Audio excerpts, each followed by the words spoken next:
Simpson. A nový díl máme na světě. Ano, už je to tak. Je to nový díl.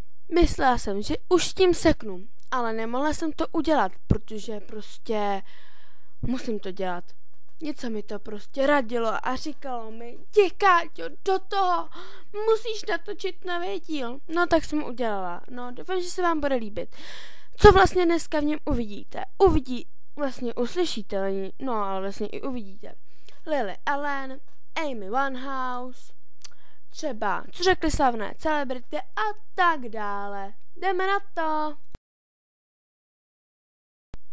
Amy Winehouse, čokohlídka. Jen co se Amy přestěhovala do nového domu ve čtvrti Barnet. Okamžitě vyrazila zkontrolovat, jestli v nejbližším supermarketu prodávají všechny její oblíbené značky. Zvláštní pozornost věnovala především legálům s čokoládovými tyčinkami.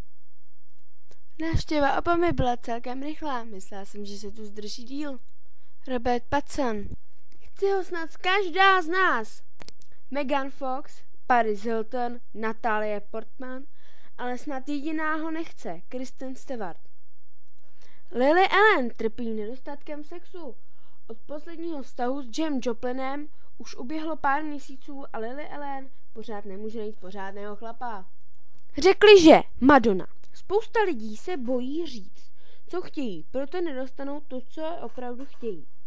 Uma Thurman. Nuda může být úžasný stimul. Lucy Liu. Všechno, co si kupuju, je staromódní a divně to zapáchá. Možná proto nemám žádného přítele. Ach jo, už je konec. Ale budu se na vás těšit při dalším díle zpráv.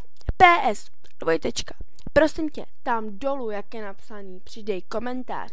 Dej komentář, budu na tebe moc pyšná. Děkuji ti. Vaše oblíbená Kačenka. Yeah, it's your boy Barry. Yo, and the place to be. It's crazy. Come rock with me. Couldn't wait to leave, but now I hate to go. Now stay at camp, packing my bags slow. Made so many friends, why does it have to end? In the end, it's a win, cause we grown so good together. Remember when we first met?